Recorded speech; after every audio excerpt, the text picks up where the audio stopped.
Hello friends, இன்றைக்கி நம்ம சேனலில் வந்து நார்த்தங்காய் ஊறுகாய் எப்படி செய்யலான்னு பார்க்கலாம்.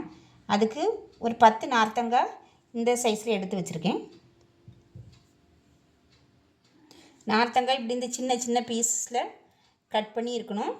இதில் உள்ள கொட்டையும் நீக்கிடலாம். கொட்டையை எடுத்தால் தான் நான் கொஞ்சம் கசப்பு இல்லாமல் இருக்கும். நார்த்தங்காயோட சேர்க்க 10 பச்சை மிளகாய் எடுத்து 2 கட் பண்ணி வச்சுருக்கேன். அதோடு வந்து 10 ஸ்பூன் உப்பு, கல் உப்பு எடுத்து வச்சுருக்கேன். இப்போது கட் பண்ணி வச்சுருக்க நார்த்தங்காயோட இந்த கல் உப்பு, பச்சை மிளகாய் ரெண்டையும் சேர்த்துக்கலாம்.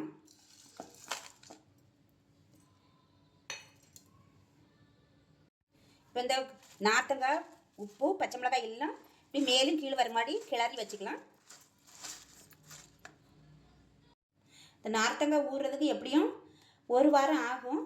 நம்ம டெய்லி ஒவ்வொரு நேரம் எடுத்து காலையோ அல்லது மாலையிலையோ ஒரு நேரம் எடுத்து நல்லா கிளறி விட்டு வைக்கணும். அப்படி வைக்கும்போது நல்லா அழகாக ஊறி வரும். அப்புறம் 1 வாரத்துக்கு பிறகு நல்லா ஊறின பிறகு தாளிப்பு போட்டுக்கலாம். நார்த்தங்காய் ஊறுகாய்க்கு உப்பில் வெட்டி போட்ட நார்த்தங்காய் இப்போ ஊறி ரெடி ஆகிடுச்சு. ஆனால் கிட்டத்தட்ட இது ஊறுறதுக்கு ஒரு 10 நாள் ஆகிடுச்சு. இனி நம்ம தாளிப்பு கொடுக்கலாம். அதுக்கு ஊறுகாய்க்கு ஒரு நல்ல தாளிப்பு கொடுக்கலாம். ஊறுகாய் தாளிக்கிறதுக்கு நல்லெண்ணெய் எடுத்து வச்சுருக்கேன். கடுகு, ஒரு 3 ஸ்பூன் காஞ்ச மிளகாய், ஒரு அரை ஸ்பூன் வந்து வெந்தயம் பிடிச்சது, வறுத்து பிடிச்சது, அப்புறம் 1/4 டீஸ்பூன் வந்து பெருங்காயப்பொடி. அது கூட தாளிக்கிறதுக்கு காஞ்ச மிளகாய், கருவேப்பிலை. ஊறுகாய் தாளிக்கிறதுக்கு அடுப்பில் ஒரு கடாயை வச்சு கடாய் சூடானதும் அதில் நம்ம எண்ணெய் ஊற்றுவோம்.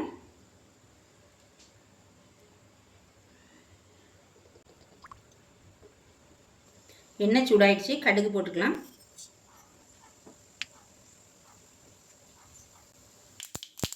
கடுகு பொரிச்சு கருவேப்பிலை போட்டுக்குவோம்.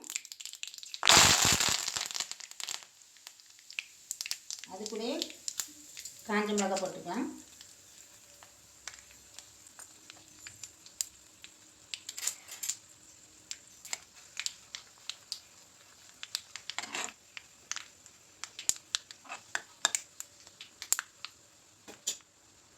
தீயை கொஞ்சம் குறைச்சி வச்சுட்டு காஞ்ச மிளகாய் தூள் போட்டுக்கலாம். அது கூடவே வந்து வெந்தய பொடியும் பெருங்காய பொடியும் போட்டுக்கலாம். கொஞ்சம் கலக்கி விட்டுக்குவோம்.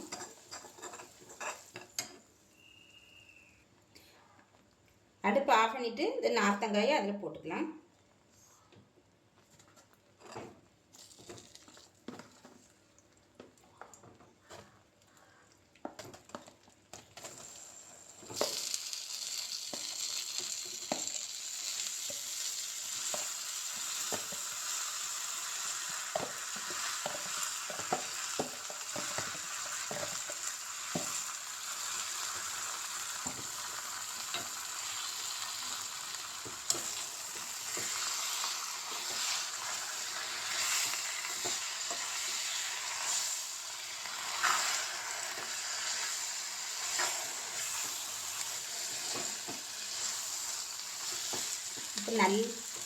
இது நல்லா கிளறி விடுங்க. எல்லாம் மிளகு நார்த்தங்காயோட எல்லாம் சேரணும்.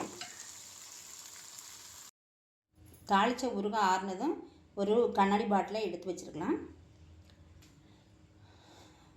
ஊறுகாய் இது வந்து ரொம்ப டேஸ்ட்டாக இருக்கும். நார்த்தங்காய் ஊறுகாய் ஒரு தயிர் சாதத்துக்கு நனைஞ்சதான், ஒரு பருப்பு குழம்புக்கு நனைஞ்சதான் தொட்டு சாப்பிட்றதுக்கு ரொம்ப நல்லாயிருக்கும். நீங்களும் இதே மாதிரி செய்து சாப்பிடுங்க.